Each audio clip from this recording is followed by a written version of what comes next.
Bienvenidos a este nuevo audio de geopolítica.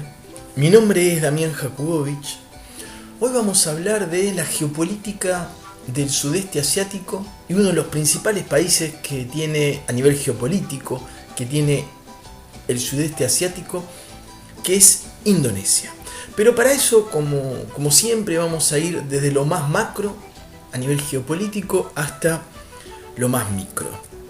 Para empezar, vamos a empezar hablando entonces de toda la región de Asia-Pacífico. Como siempre recomendamos, cuando ustedes escuchan este audio, lo ideal es tener un mapa al alcance para poder entender a nivel geográfico de lo que estamos hablando. La zona de Asia-Pacífico abarca toda la zona que está entre, digamos, que involucra todos los países que tienen salida al Pacífico, tanto desde el lado del continente asiático como del lado del continente americano.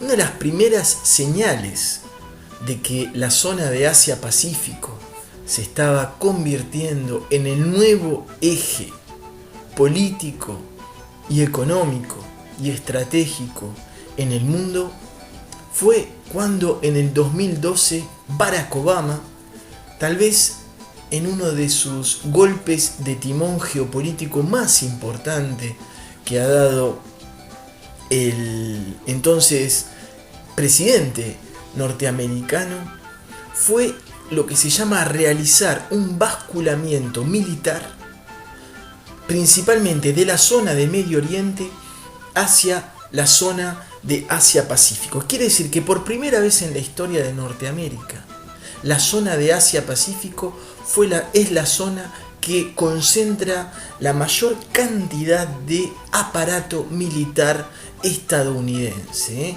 dejando de ser hasta entonces como era Medio Oriente. Para esto ha sido muy importante la nueva autonomía energética que presenta Estados Unidos a partir de la consolidación de su industria de hidrocarburos, tanto en materia de gas y de petróleo no convencional. Estados Unidos se ha hecho muy fuerte en todo lo que es la extracción de lo que se llama petróleo y gas de esquisto a través de la fracturación hidráulica. Estados Unidos se ha convertido a partir del 2010 en el primer productor de gas en el mundo, desplazando a Rusia, y a partir del año 2016 Estados Unidos tiene las mayores reservas petrolíferas del mundo, desplazando nada más y nada menos que a Arabia Saudita. Esta nueva realidad en materia de hidrocarburos le ha permitido a Estados Unidos de alguna manera dejar de lado Medio Oriente. Cuando digo dejar de lado, no quiere decir que Medio Oriente no sea importante, pero antes era vital en materia de seguridad energética para Estados Unidos, y ahora Estados Unidos camina, todo parece indicar que camina hacia la autonomía energética. Por supuesto que en materia de geopolítica nada está dicho, cuando uno habla son fotos de la actualidad, pero todo parece indicar que Estados Unidos camina hacia una autonomía energética, lo que le ha permitido tener mucho mayor cintura en Medio Oriente, por ejemplo, permitiéndole lograr el acuerdo nuclear con Irán, a pesar de poder pelearse, a poder de pesar distanciarse de las potencias, las monarquías petrolíferas. Entonces Estados Unidos adquiere una potencial autonomía energética, lo que le permite sacar su aparato militar de Medio Oriente, deja de ser vital, pasa a ser importante, y Estados Unidos de ahora en más se concentra en la zona de Asia-Pacífico, donde está su mayor rival, que es China. ¿Por qué es tan importante la región de Asia-Pacífico? Escuchen estos números. La región del Asia-Pacífico concentra el 40% de la población mundial, el 56% del PIB mundial y el 45% del comercio mundial. Miren si será importante la nueva zona de Asia-Pacífico. Y ahora, dentro de la zona de Asia-Pacífico hay una zona que es muy importante y de la cual vamos a hablar nosotros hoy, que es la geopolítica del sudeste asiático. El sudeste asiático es la región que queda, como dice el nombre, en el sudeste de Asia y concentra los principales países que lo componen son Indonesia, Singapur, Malasia, Brunei, Filipinas, Vietnam, Camboya, Tailandia, Laos, Myanmar, etc.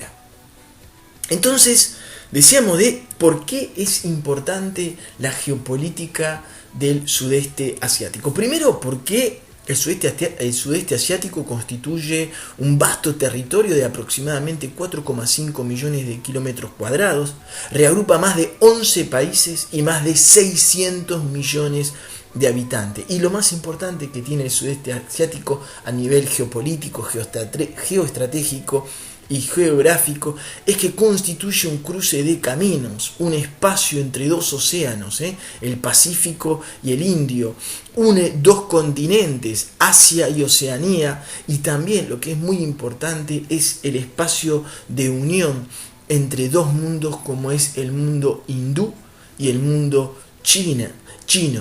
Históricamente, el mundo hindú y el mundo chino han constituido realmente los dos polos de influencia cuyas propias evoluciones y relaciones con los imperios y poblaciones del sudeste asiático han sido determinantes en la evolución religiosa, política y socioeconómica de toda la región del sudeste asiático. La India y China han tenido una influencia mayor en el mundo. Imagínense la influencia que habrá tenido en esa zona que se constituye justamente entre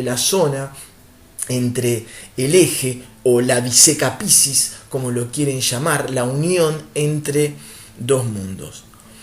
El sudeste asiático resulta de una importancia primordial para la geopolítica mundial. Y un dato que no muchas personas saben es que por los estrechos del sudeste asiático, desde la antigüedad es esto, juega un rol súper importante tanto en el comercio regional como el comercio mundial. Por 3 de los estrechos del sudeste asiático, los estrechos de Malaca, de la Sonde y de Lombok, transita, escuchen bien, el 58% del comercio mundial. 36% pasa por el estrecho de Malaca, 7% por el estrecho de Sonde y 15% del comercio mundial por el estrecho de Lombok. Además, por estos estrechos pasa la mayor parte de los aprovisionamientos en hidrocarburos de Corea del Sur, China y de Japón. El sudeste asiático, por supuesto, es una de las regiones que paradójicamente más padece y más aprovecha las consecuencias de la subida en potencia de China. Siempre lo que decimos, la cara y la cruz de estar tan cerca del gran dragón asiático, de ese dragón que todo lo empuja económicamente, y por supuesto uno se beneficia porque crece el dragón asiático, crecen todos los países alrededor de China, pero también uno tiene que de alguna manera someterse a los humores de esta nueva potencia mundial que cada vez pisa más fuerte y que cada vez tiene reclamos de su soberanía, de sus territorios mucho más fuertes. China tiene disputa con casi todos sus países vecinos por islas y otro tipo de conflicto. Pero dijimos que teniendo en cuenta esta importancia que tiene el sudeste asiático, sobre todo en sus estrechos, y teniendo en cuenta que por ahí navega el 58% del comercio mundial, no es de extrañar que el 52% de las importaciones militares del sudeste asiático estén destinados por supuesto, estamos hablando de las importaciones militares, ¿no? Estén destinadas a la cuestión marítima. Los gastos militares en el sudeste asiático han aumentado aproximadamente un 40% en los últimos años. Bien, y ahora cabe preguntarse, ahora que estuvimos más o menos acercándonos a la importancia que tiene y la región y la zona de Asia-Pacífico a nivel macro, un poquito más reducido a la región del sudeste asiático, ahora vamos a hablar de un país importantísimo en el sudeste asiático, un país que casi representa el 50% de la población del grosso modo, el 50% de la población del sudeste asiático y el 50% de la economía del sudeste asiático. Claro está, estamos hablando de Indonesia. Indonesia está constituido por, escuchen bien esto, 17.000 islas. 17.000 islas es lo que constituye Indonesia. Tiene una superficie de 5.160 kilómetros en lo que va de este a oeste y de 1.760 kilómetros de norte a sur. Indonesia, con aproximadamente 260 millones de habitantes, es el cuarto país con más habitantes del planeta y también es lo que se llama hoy en día una potencia emergente. Una potencia es, primero, para saber lo que es una potencia emergente, uno tiene que saber que una potencia es un país que logra irradiar geopolíticamente a nivel mundial todo su fulgor económico, cultural y militar. Y una potencia emergente es un país a los cuales los analistas tienen entreven como un país que en algún tiempo puede llegar a constituirse en una potencia con estas características. Para muchos analistas geopolíticos, las ambiciones de una potencia emergente y una potencia se mide por sus ambiciones armamentísticas. Después nos vamos a detener un poquito más sobre este tema. Pero bueno, la verdad es que de a poquito Indonesia va logrando construir una agenda internacional ambiciosa que se basa sobre un muy fuerte desarrollo económico y aprovecha este entorno geopolítico que estamos hablando de la zona de Asia-Pacífico y del sudeste asiático que está en transición para aprovechar y posicionarse. Su política internacional se puede tildar de coherente, demuestra a nivel global una confianza cada vez más consolidada en materia de relaciones internacionales, pero la gran pregunta que se hacen los analistas geopolíticos es si este país realmente puede y está dispuesto a jugar un papel protagonista, no solamente a nivel regional, pero también en la geopolítica mundial. Indonesia es un país independiente desde 1945, era colonia holandesa. Después, en el 45, en la Segunda Guerra Mundial, Japón invade Indonesia y con eso como que Indonesia se da cuenta, hablo de Indonesia a nivel general, la gente de Indonesia se da cuenta de que finalmente las potencias europeas podían perder guerras y batallas. Entonces, cuando Japón se retira de Indonesia al perder y al ser uno de los grandes perdedores de la Segunda Guerra Mundial, Indonesia dice: muchachos, acá vamos a aprovechar este paréntesis que se hizo en la historia de la colonización de Holanda y nos plantamos nosotros con nuestra independencia. De esta manera, Indonesia se opone al retorno de los holandeses como colonizadores.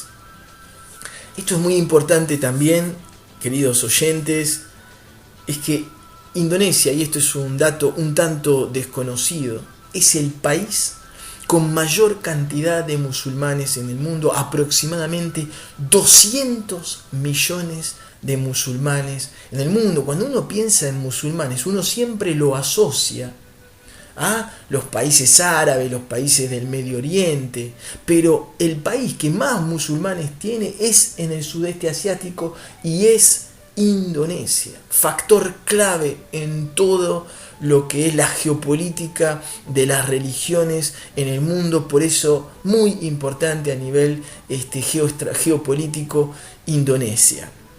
Y esta característica de tener tantos musulmanes evidentemente lo ha hecho bastante vulnerable a todo lo que es el islamismo radical.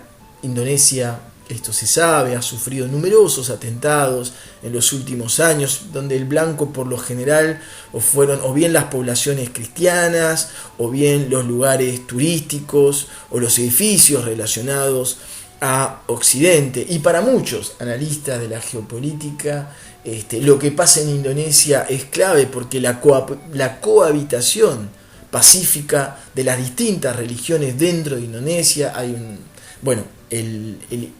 Islam, por supuesto, es la religión mayoritaria, pero también hay una comunidad hindú importante, una comunidad cristiana más que importante, etc. Indonesia, junto con Malasia y Tailandia, forma parte de las llamadas economías del milagro asiático y pertenecen a la segunda generación de las nuevas economías industrializadas. Hoy, 2016-2017, Indonesia se encuentra en el puesto 16 de las economías mundiales en términos de PIB, y según las previsiones podría llegar al séptimo puesto en el año 2030, debido tanto al dinamismo de su crecimiento como a su peso demográfico. Pese a este presente muy exitoso que tiene Indonesia en términos económicos, hay que saber que Indonesia conoció una trayectoria económica turbulenta marcada por una sucesión de choques y crisis, y que su situación actual permanece para muchos analistas bastante frágil. El despegue económico de Indonesia se remonta a los años 80 y podríamos decir que su principal virtud económica consistió básicamente en la capacidad que han tenido los gobernantes de la época de explotar la renta petrolífera, de manera a diversificar su economía y asegurar el desarrollo de su sector manufacturero, especialmente el textil. Y esta virtud de poder evitar la maldición de los países que tienen muchos recursos naturales, porque ¿qué pasa con países que tienen muchísimos recursos naturales, como el caso de Venezuela, como el caso de Argelia, como el caso de Rusia? Generalmente esos países, los países con estas características, Arabia Saudita, son países que con poco desarrollo de la industria manufacturera, porque toda la economía son países que están acostumbrados a vivir de las rentas del petróleo, entonces son países que generalmente desarrollan muy poco su industria nacional. Por eso se dice que es una maldición a veces tener tantos recursos naturales, porque cuando baja el petróleo o bajan los hidrocarburos, la renta las rentas que obtiene el Estado por estos hidrocarburos baja drásticamente, y entonces el Estado se encuentra, como le pasa a Venezuela ahora, cuando el barril pasa de $100 a $50, con la mitad de su presupuesto. Amén también, sin dejar de decir de que el mundo va camino a un cambio de transición energética, en donde el petróleo y el gas, ojalá sea así por el bien de nuestro planeta, tienen que en algún momento dejar de ser utilizados para pasar a lo que se llama las energías verdes. Entonces tampoco es una apuesta segura a futuro países que se basan exclusivamente y apuestan todo el desarrollo y dinamismo de su economía y su sociedad en las rentas petrolíferas. Indonesia entonces es una gran excepción en la materia, porque durante el periodo la realidad es que esta virtud de poder evitar esta maldición de lo que hablábamos, los recursos naturales y el habitual debilitamiento de la industria manufacturera para estos países que son ultra dependientes del petróleo, le permitió a Indonesia de alguna manera escapar a esta generalidad. Y durante este periodo, a los años 80, la pobreza y la desigualdad van a retroceder muy significativamente, mientras que la tasa de crecimiento anual durante los años 80 se va a mantener de manera sistemática alrededor del 7%. Pero ¿qué pasa? La crisis en Asia hay una crisis muy importante que se produce en el 97 y en 1999, 98, que golpea, por supuesto, el mundo entero, pero golpea sobre todo la zona de Asia y la zona del sudeste de Asia-Pacífico, e Indonesia, de alguna manera, es golpeado mucho más duramente que los otros países, que sus vecinos, con esta crisis. En el 97-98 el PIB se contrae en más de un 15%, imagínense las consecuencias. Sube el desempleo, explota la pobreza, las desigualdades vuelven a profundizarse de manera significativa y el país tardó más tiempo que el resto de las economías vecinas en retomar un ritmo de crecimiento estable y sostenido, lo cual recién va a ocurrir a principios de los años 2000. Este retorno al crecimiento, sin embargo, fue acompañado de una tasa de inversión muy inferior al que el país había conocido antes de la crisis de los años 90. Sin embargo, es importante notar que esta crisis, de alguna manera, esta crisis del 97-98 se va a relevar, va a ser de mucha importancia para muchos analistas a nivel democrático. Porque de alguna manera en el plano político Indonesia va a salir reforzada de la crisis, porque luego de la crisis se va a implementar un sistema democrático que funciona relativamente bien. Yo soy de los que piensan de que la democracia es como lo que piensan mucho, el menor de los males, pero bien lejos estamos de que sea una solución el sistema democrático a los problemas que acechan el mundo, ya que la democracia basa su poder en el papelito que ponen los ciudadanos en la urna, y los ciudadanos están influenciados por los medios de comunicación. Entonces, de alguna manera, quien detiene los medios de comunicación detiene las palancas de la democracia, y esto está muy lejos de ser un gobierno del pueblo. Pero decíamos que después del 97-98 Indonesia sale muy reforzado democráticamente, porque una de las consecuencias de la crisis va a ser la caída de Haji Mohamed Suharto, o Suharto, conocido como Suharto, quien ejerció el cargo desde 1967 a 1998. Indonesia tiene, como muchísimos países latinoamericanos y otros, esos famosos coroneles, dictadores que se eternizan en el poder por décadas. A Suharto también le llega, como dice García Márquez, su otoño, y tiene que dejar el poder en el 98. Muy importante todo el periodo del 67 al 98, la dictadura que sufre Indonesia a manos de Suharto, y una de las consecuencias que tiene entonces la crisis del 97-98 es la asfixia del país, la asfixia del gobierno, y Suharto deja el poder.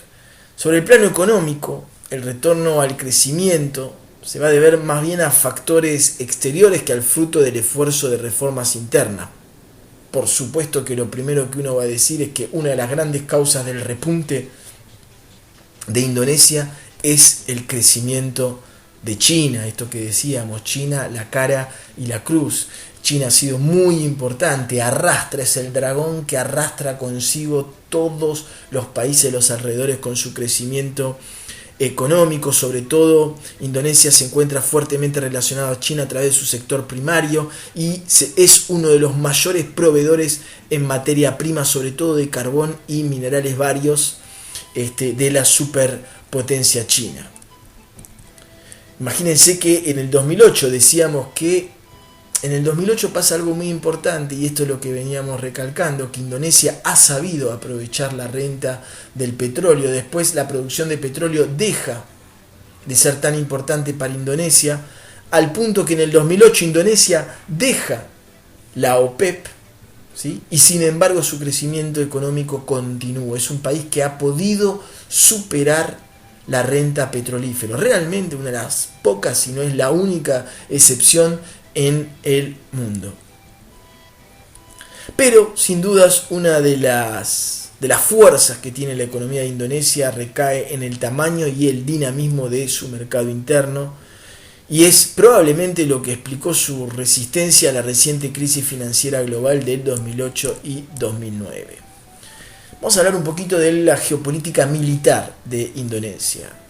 Militar, y esto lo decíamos al principio, una de las maneras de medir las ambiciones de una potencia emergente como Indonesia es a través de echar un ojo a ver qué es de su proyecto armamentista.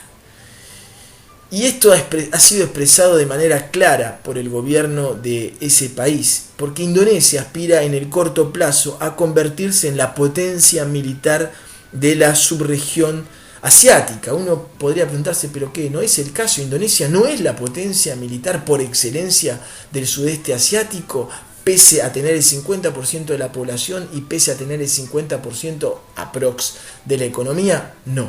Aunque ustedes no lo crean, Indonesia pelea la supremacía militar hoy en la actualidad con Singapur, una isla mucho más pequeña que Indonesia. Pero para que se den una idea de lo que ha sido la geopolítica militar de Indonesia, si uno analiza los gastos militares del sudeste asiático, el gasto militar en lo que va del 2002 al 2012, según datos del CIPRI, que es la ONG que se encarga de monitorear todo el transfer de armas en el mundo, Indonesia ha aumentado su gasto militar del 2002 al 2012 en 125%, solamente desplazado por Vietnam con un 131%. Su gran rival Singapur en esos 10 años solamente ha aumentado su presupuesto militar un 17%. Imagínense ustedes la ventaja que le llevaba a Singapur para que en 10 años en que Indonesia ha aumentado 125% su presupuesto y Singapur solamente un 17%, hoy en día se encuentran cabeza a cabeza a nivel de presupuesto armamentístico y a nivel de armamento en sus respectivos países. Si hablamos de la geopolítica militar, tenemos que hablar de los militares en Indonesia. Y en Indonesia pasa lo que se llama el pecado original. Con Indonesia sucede un tema similar a lo que ocurre con la casta militar en Egipto. Si están interesados en ese tema, pueden buscar Geopolítica de Egipto, Damián Jakubowicz, en YouTube. Y nos encontramos con lo que se llama un Estado dentro del Estado. La casta militar tiene mucho poder en Indonesia. Los militares no solamente han tenido, ahora está cambiando un poquito la relación, no solamente han tenido roles de defensa, sino han estado fuertemente relacionados con el poder político, con el poder social y con el poder económico. Entre 1965 y 1998, la era Suharto, el dictador, la dualidad militar o política se institucionalizó.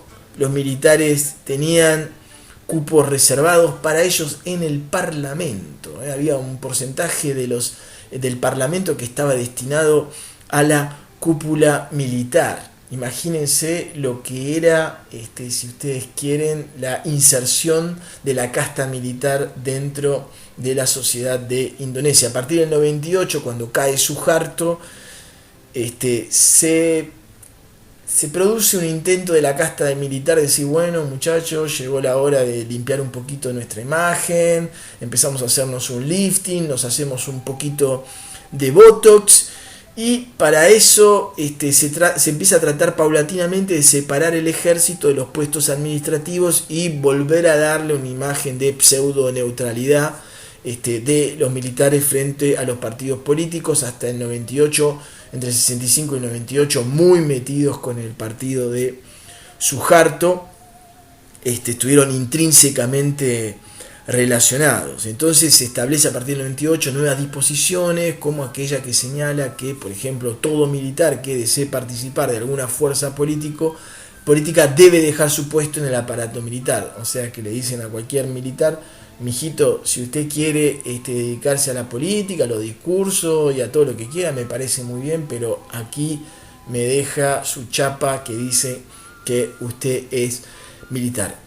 Otro hecho importante en esta nueva fase de lifting, de limpieza de la cara de los militares en Indonesia, es que las fuerzas policiales y militares antes se encontraban fusionadas, y a partir de entonces los militares dejan de asegurar la seguridad interna del país, dejan de hacer funciones policiales y se separa el aparato policial del aparato militar. A nivel geopolítico militar, entonces, habíamos dicho que Indonesia se propone convertirse en la primera potencia militar de la subregión asiática del sudeste. Para ello apunta que el porcentaje del PBI destinado a del PIB, destinado a la defensa, que hoy se encuentra por debajo del 1%, pueda duplicarse en aproximadamente 10 años.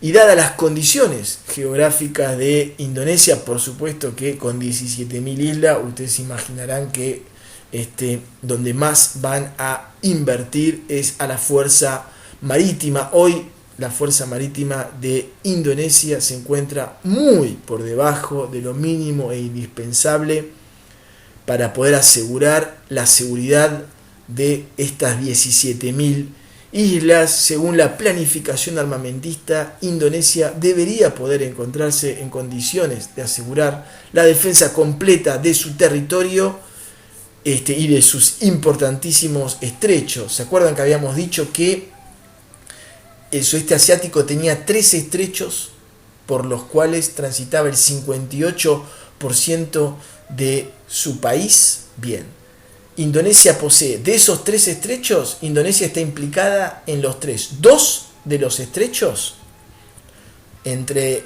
que representan a los 2 el 22% del comercio mundial, directamente pasan por su territorio. Y el otro, el grandote, el estrecho de Malaca, Indonesia lo comparte con otro país del sudeste asiático. Entonces imagínense la importancia que tiene Indonesia dentro de la geopolítica del sudeste asiático.